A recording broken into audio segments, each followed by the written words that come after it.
பாப்பா எங்க போற? அவன் எவனோ ஒருத்தர் வெட்ட போறாங்க. வெட்டிட்டு போறாப்பா, நமக்கு என்ன? பாத்துக்கிட்டே எப்படியே சும்மா இருக்கு? பாத்துட்டு சும்மா தான் இருக்கணும். வர்றவன் யாரு தெரியுமா? மிகப்பெரிய ரவுடி. இந்த ஊர்ல எலெக்ஷனே நடக்க விடாம 20 வருஷமா நிப்பாட்டி வச்சிருக்கான். அந்த எலெக்ஷன் நான் நடத்தி காட்டுவேன், இவன் பிடிவாதம் பண்ணா அதனால அவனை வெட்டி கூறு போட போறாங்க. இந்த இடத்துல நமக்கு என்ன வேலை? வா போலாம். நம்ம போலீஸ்யா? நம்ம போலீஸ்னு எவன் சொன்னா? சத்தியமா இந்த இடத்துல நம்ம போலீஸ் கிடையாது. வா போலாம். ஏய் பாப்பா, ஒரு அதிகாரி சொல்றது பிரச்சனையை புள்ள போட்டு வாங்காத.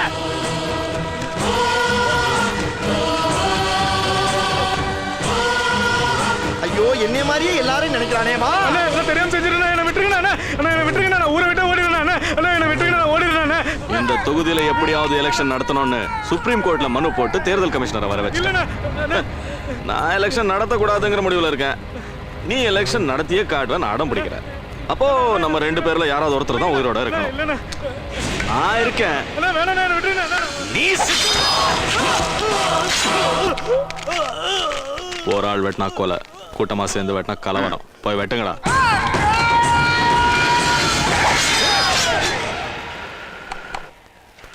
ஏடியா, என்னடா என்ன எதுக்காக உள்ள வச்சிருக்கீங்க? நீ பப்ளிக்க டார்ச்சர் பண்ணி பிச்சை எடுத்த குற்றத்துக்காக நான் உன்னை உள்ள வச்சிருக்கேன். சரி சரி, எத்தனை நாள் வேணாலும் என்ன உள்ள வச்சுக்கீங்க. ஆனா மரியாதை என்கிட்ட புரியல, காசை கொடுத்துருங்க. அத செலவு பண்ணிட்டேன். ஏட்டையா, பிச்சைக்காரகிட்டேயுமா திருப்பி கொடுத்துருங்க. இருந்தா தரமாட்டானாயா? உண்மையிலே செலவு பண்ணிட்டேயா, தூண்டி விடாத. சரிடா, உங்க அம்மா அப்பா இப்ப எங்க இருக்காங்க? அவங்க எப்படி பண்ண உனக்கு என்னையா? மரியாதை என்கிட்ட புரியல, காசை கொடுத்துறியா? என்ன செலவு பண்ணீங்கன்னு திரும்ப திரும்ப கட்டிக்கிட்டு இருக்கிற ஆஸ்கர் ஒரு அதிகாரி கூட பார்க்காம பேச்சு பிடிச்சு பெக்கர். ஏகாம்பரம், எஸ் 2 பேரும் சேர்ந்து என்ன பண்ணிருக்கீங்க? அது டூட்டி முடிஞ்சு நேரா வீட்டுக்கு போகாம மார்க்கெட்ல போய் மாமூல் வசூல் பண்ணி ஜலஜாவோட ஜெல்சா பண்ணிருக்கீங்க. கம்ப்ளைண்ட் மேல கம்ப்ளைண்ட் வந்திருக்கு. இனிமே உங்க 2 பேருக்கு நைட் டியூட்டி தான் நான் போட போறேன். சார், நீங்க என்ன பனிஷ்மெண்ட் கொடுத்தாலும் சரி சார், கலங்கவே மாட்டான் சார் இந்த ஏகாம்பரம். நைட் டியூட்டி தானே சார், போடுங்க சார். ஒரு திருட்டு நடக்காம நாங்க பாத்துக்கிறோம். அத நாங்க பாத்துக்கிறோம். ரயில்வே ட்ராக்ல ஒரு பாடி அடிபட்டு தலை தனியா முண்டம் தனியா கிடக்குதான். போய் காவலுக்கு இருக்கு போங்க. இன்ஸ்பெக்டர் ஐயா, என்னடா இந்த ஏட்டையா என் காசை புடிங்கி வச்சிருக்காரு, வாங்கி கொடுங்க. போய் ஒரு பிச்சைக்காரன்ட்ட வசூல் பண்ணி தின்னிருக்கியே, உனக்கு வெக்கமா இல்ல? காசை திருப்பி குடியா? ஐயா, நேத்து இடியாப்பமும் பாயா வந்திருந்தீங்களே, ஆமா, நல்லா இருந்துச்சா? சூப்பரா இருந்துச்சு. அது அவன் பிச்சை எடுத்த காசுதான். ஏண்டா ராஸ்கல், போலீஸ்காரன் மேலயே போலீஸ் ஸ்டேஷன்ல வந்து கம்ப்ளைண்ட் பண்றியா? பிச்சு விடுவேன் பிச்சு. இந்த பிழைப்பு பிழைக்கிறதுக்கு நீங்க 2 பேரும் என் கூட சேர்ந்து பிச்சை எடுக்கலாம். போது, டியூட்டிக்கு போங்கயா. அட மூடி வச்ச முண்டமே, சாகணும்னு முடிவு பண்ணிட்டா உலகத்துல எவ்வளவோ ஈஸியான வழியெல்லாம் இருக்கு. ஒரு பிராந்திய வாங்கி அதுல விஷத்தை ஊத்தி படக்குன்னு குடிச்சோம்னா உசுறு லொடக்குன்னு போயிடும். சரி, அதுவும் இல்லையா, ஒரு பாட்டில் தூக்கு மாத்திரையை வாங்கி விசிக்குன்னு போட்டோம்னா பொசுக்குன்னு போயிடும். இதெல்லாம் விட்டுவிட்டு தண்டவாளத்தை கொண்டாந்து தலையை விட்டு 2 துண்டாகி எங்க வாழ்க்கையில என்ன விளாடுற செத்து போன மூதேவி. அது அவன் தலையெழுத்து. என்ன இப்படி நடக்குது? காக்கா வலிப்பா? ஏன் காக்கா வலிப்பில்லப்பா, பயத்துல நடக்குதுப்பா. நீங்க பயந்து நான் பார்த்ததே இல்லையே. அதெல்லாம் நிறைய பயப்படுவேன். வெளியே தெரியாம சாமத்தியமா என்ன பண்ணாலும் உங்களுக்கு தெரியல. அப்புறப்பா தயவு பண்ணி நான் வைக்கிற சரக்கு விஷயத்த வெளியாட்ட சொல்லிடாத. நான் சொல்ல மாட்டேனே. தேங்க்யூப்பா. உங்க முகரக்கிட்ட பார்த்தாலே தெரிஞ்சிடும். சரி, எனக்கு ரொம்ப பசிக்குது, போய் ஏதாவது சாப்பிட்டு உங்களுக்கு பிரியாணி ஏதாவது கொண்டு. ஐயோப்பா, பாத்தியா தாயா பிள்ளையா அப்படின்ட்டு இந்த மாதிரி நேரத்தில் கழிட்டு போறேன். என்னப்பா நியாயம் இது? யாரு நீ? தாய் நான் பிள்ளையா? பணத்தை பார்த்த உடனே ஏன் வளர ஆரம்பிச்சிட்ட? பீதியா இருக்குப்பா. சரி, நீ ஆம்பளை தானே? ஆம்பளை தானடா? ஆமாப்பா. பேசாம இரு, கைடுறா. தைரியமா இரு. அப்பா அந்த பேட்டுக்கு எதாவது கொடுத்து. ஐயோ, பணத்தோட தனியா கொடுத்து விட்டு போயிட்டானே பாவி சண்டால பைய. நேரம் பார்த்து பழி வாங்குறானா? ஐயா, கவர்மெண்ட் எதுக்குடா 2 போலீஸ் அனுப்புது? ஒருத்தருக்கு ஒருத்தர் ஒத்தாச்சியா இருக்கணும் தானா அனுப்புது?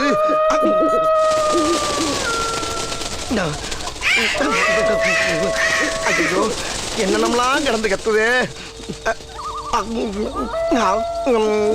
எங்க அப்பனே ஐயனாரே, கெட்டது எதே என் பக்கத்துல அண்ட விடாம பாத்துக்கிட்டீங்கன்னா உனக்கு கடா வெட்டி பொங்க வைக்கிறையா.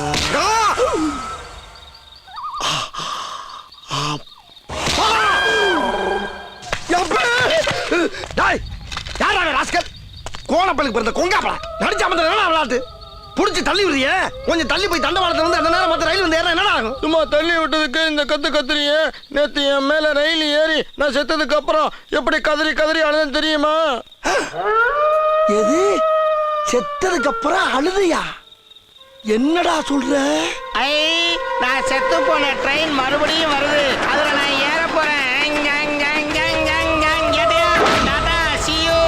நாளைக்கு நம்ம மீட் பண்ணுவோம், இதே இடத்துல வெயிட் பண்ணுங்க. அதுவா நீ?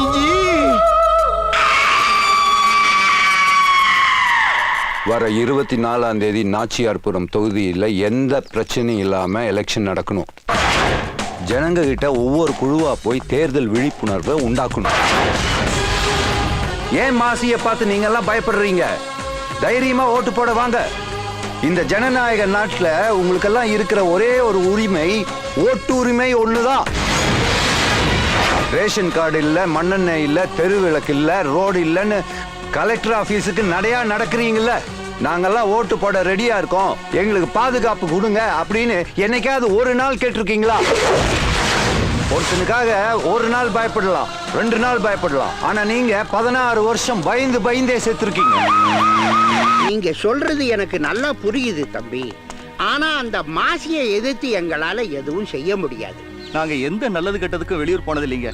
ஆனா தேர்தல்னு அறிவிச்ச உடனேயே குழந்தை குட்டிகளோட வெளியூருக்கு போயிடுவோங்க. என்னையா பொறுப்பு இல்லாம பேசுறீங்க? எலெக்ஷனை ஏதோ தேர்தல் கமிஷன் நடத்துறதா நினைச்சிட்டு இருக்கீங்க. கவர்மெண்ட் உங்களுக்காக நடத்துறது தான் எலெக்ஷன். உங்கள ஒருத்தர் எலெக்ஷன்ல நின்று ஜெயிச்சு சட்டசபைக்கு போனா தான் உங்களுடைய நிறை குறைகளை சொல்லி அதை நீங்க நிவர்த்தி பண்ணிக்க முடியும். 16 வருஷமா இந்த நாச்சியார்புரத்துல எலெக்ஷன் நடக்காததுனால கவர்மெண்ட் கிட்ட இருந்து கிடைக்க வேண்டிய நியாயமான சலுகைகள் கூட உங்க யாருக்கும் கிடைக்கல. சோ இதெல்லாம் உங்களுக்கு மறுபடியும் கிடைக்கணும்னா எலெக்ஷன் நடந்தாகணும். இந்த நாச்சியார்புரத்துடைய தலையெழுத்த மாத்திர உரிமை உங்க ஓட்டுல தான் இருக்கு. இந்த தடவை உங்க யாருக்கும் எந்த ஆபத்தும் வராது. உங்களோட பாதுகாப்புக்கு நான் பொறுப்பு. உங்க புருஷன் ஜனங்களுக்கு நல்லது பண்ணணும்னு நினைச்சிருக்காரு. அதை ஏன் நீங்க பண்ணக்கூடாது? நீங்க இவ்வளவு சொல்றீங்க, அதனால இந்த முறை நான் எலெக்ஷன்ல நிக்கிறேன். நன்றி. அம்மா ஒரு நாள் பணத்துக்கு முன்னாடி உக்காந்ததுக்கு இந்த கதி. உங்களை வச்சு ஊருக்கா கூட போட முடியாது ஏட்டையா. பேசுவப்பா, ஏன் பேச மாட்ட? முன்னால் இருக்க வாயில மூணாறு மாதிரி வாந்தியும், பின்னால் இருக்க வாயில பாலாறு மாதிரி பேதியும் கேப்பு விடாம ஆப்ப வச்சுக்கிட்டு இருக்கு. உனக்கு எகத்தாளம் கேட்குதாக்கும்? அப்படி இல்லை ஏட்டையா, நமக்கு உடம்பு சரியில்லாம இருக்கும் போதுதான் ரொம்ப ஜாகிரதையா இருக்கணும். அடிக்கடி ஜூஸ் ஹார்லிக்ஸ் குடிச்சிட்டே இருக்கணும். இதப்பா, இவ்வளவு நேரம் நீ பேசுற பேச்சிலேயே இப்ப சொன்னதுதான் ரொம்ப ஆறுதலா இருக்கு. போடு, சர்க்கரைகளை போடு. அம்மா, இன்னொரு கரண்டி போடு. ஐயோ, ரொம்ப சர்க்கரை கூடாது, சர்க்கரை வியாதி வந்துடும். 1 ஹவருக்கு ஒரு தடவை நாம பாடியில லிக்விட் ஏத்துக்கிட்டே இருக்கணும். மலை எவ்வளவு அருமையா ஆறுதலா பேசுறப்பா நீ. பேஷண்ட பார்க்க வர்ற ஒவ்வொருத்தரும் கை நிறைய பழத்தை கொண்டாந்து கொடுப்பாங்க. நீ பேஷண்ட் கிட்ட இருக்க பழத்தை பிடிங்கி ஜூஸ் போட்டு குடிக்கிறியே. உன்னெல்லாம் யார் இங்க வர சொன்னா? யார் வர சொன்னா? லூஸ் மாதிரி பேசாத ஏட்டையா. உன்னை எவன் பார்க்க வந்தது? இன்ஸ்பெக்டர் தான் நீ உயிரோட இருந்தா மெமோ கொடுத்துட்டு வர சொன்னாரு. இல்லன்னா போஸ்ட்மார்ட்டம் ரிப்போர்ட் வாங்கிட்டு வர சொன்னாரு. அதுதானே, நீயாவது பாசத்தோட வர்றதாவது. இந்த பாருப்பா, நீ அன்னைக்கு ரயில்வே கட்டில அத்தை ராத்திரில அத்து விட்டு போனனாலதான் எனக்கு இந்த நிலைமை.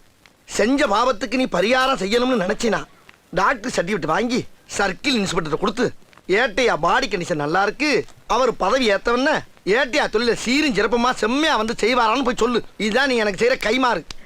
ஆகட்டும். பிச்சு விடுவேன். சார், இந்த ஆளு உங்களுக்கு தெரிஞ்சவரா? ஆமா. தயவு செஞ்சு நீங்க போகும்போது இந்த ஆளு கூடவே கூட்டிட்டு போயிடுங்க. ஏமா? பாவம், நேத்து இந்த பெரியவர் வச்சிருந்த பிரெட்ட புடுங்கி திங்கறேன்னு அவர் மேல விழுந்து நசுக்கி கொலை பண்ண பாத்துருக்காரு. கொலகார பாவி. குத்துனா ஏயா? சும்மா. ஆமாப்பா, இந்த நாசமா போறவன கூட்டிட்டு போயிருப்பா. இவனை நம்பி ஒரு பொருளும் வைக்க முடியல. இப்படி திரும்பி பாக்குறதுக்குள்ள திருடி தின்னுட்டு போயிடுறான். அவன் வச்சிருக்கிறது வயிறா வண்ணா சாலான்னு தெரியல. இது கூட பரவாயில்லைங்க. பச்சை குழந்தை குடிக்கிற பாலை இந்த படுபாவி பையன் ஃபீடிங் பாட்டிலோட புடுங்கி குடிச்சிட்டாங்க. என் குழந்தை ராத்திரி எல்லாம் பாலு பாலுன்னு அழுதுகிட்டே இருந்துச்சுங்க. ஆனா இவன் குரட்டை விட்டு தூங்கிட்டு இருக்கான். பிச்சைக்கார பையன். சும்மா இருக்க மாட்டேங்க. வந்தவன் கரெக்டா வாங்கி கொடுத்தானா நான் அவன் கூட பிடிக்கிறேன். பெரிய கம்ப்ளைண்ட் பண்றாளுங்க. அவனோட பெரிய அதிகாரி நான் தான். அவனை சொல்லி எந்த பிரச்சனையும் இல்ல. பேசாம உட்காரு. என் சர்வீஸ்ல இந்த மாதிரி ஒரு கேவலமான ஜென்மத்தை நான் பார்த்ததே இல்ல சார்.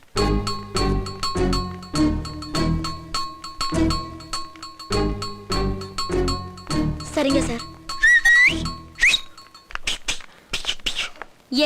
என்ன சொல்லிட்டு போறான் அந்த கான்ஸ்டபிள்? இந்த இடத்தை விட்டு எந்திரிச்சாவோ இல்ல ஏதாவது வாய் திறந்து பேசினாலோ கட் பண்ண